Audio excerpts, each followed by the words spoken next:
David Sir says, Kyle should be on the hot seat if Jimmy G starts again. Well, all right, let's talk about it. Who should start the rest of the way, starting with this weekend against Indianapolis? Trey Lance. I loved your face. Like, look,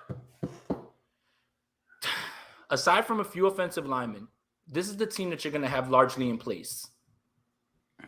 It's not about this year. It's about the next 5 years.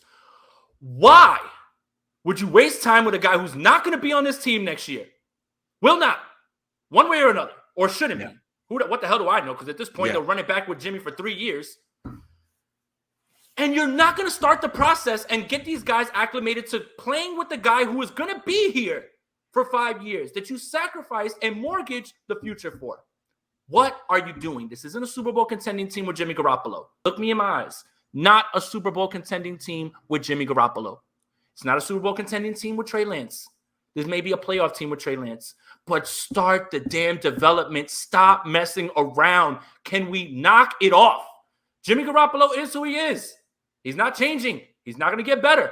The ceiling's not. He's not going to come back from this bye week and be healthy and all of a sudden start throwing darts outside the numbers. And he's not going to be 100% healthy, I don't think. Let me ask you a question. I'm not big on PFF metrics, but they have a metric called big time throws and turnover-worthy plays. Yep. He has the lowest percentage of big time throws, Jimmy Garoppolo, with a far higher turnover-worthy passes than Trey Lance. Trey Lance was graded by PFF. And again, whatever, PFF, it's objective, but I think it's a really good point to bring up at this point because it's fitting my narrative and I'm going to run with it.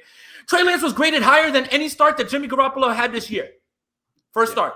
Yep. Stop messing around. It's not about this year anymore. Stop it. It's about what's going forward. Get these guys ready to play with Trey Lance because he is the future. Jimmy Garoppolo shouldn't be here next year. Yeah, and I agree with you 100%. I don't think Kyle does. I think what Kyle's looking at here is, I really think Kyle thinks he's on the hot seat, or he's just being careful and operating like, I can't take anything for granted. I don't know.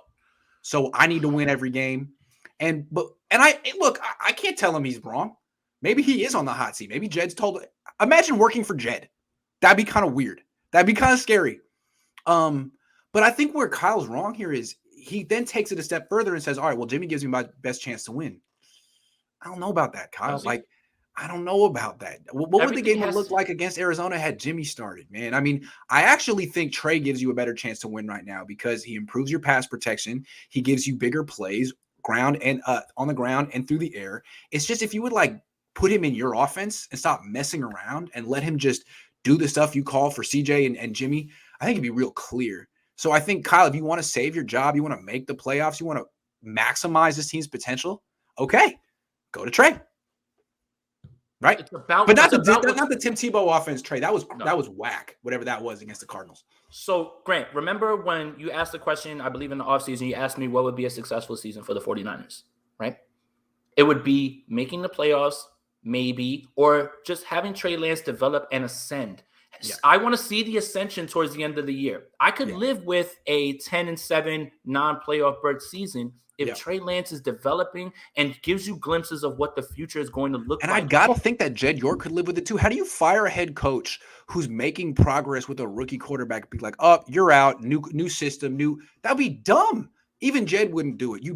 Kyle, you don't have to make the playoffs this year. You got to get something good going with Lance.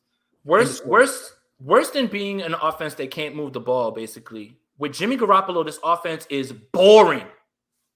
Boring. And with everything that went wrong in this Arizona game, Trey Lance was exciting, and he made plays. He made something out of nothing. That is not in the bag of Jimmy Garoppolo.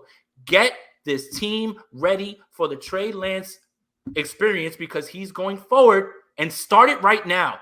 Why wouldn't you start it right after a bye week where you can sit with the kid for the entire week, go through everything, try to really get creative? And if you have a week off before this Colts game, that first drive, it better be a whopper.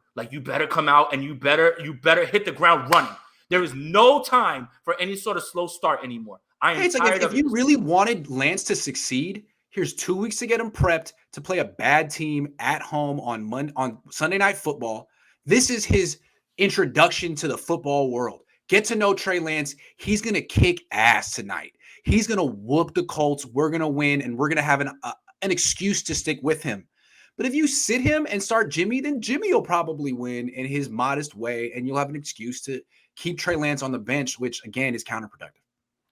Yeah, I mean, if you start Jimmy, then get ready for a bunch of over-the-middle intermediate throws. I mean, I'm excited. I can't wait. Oh, I love that.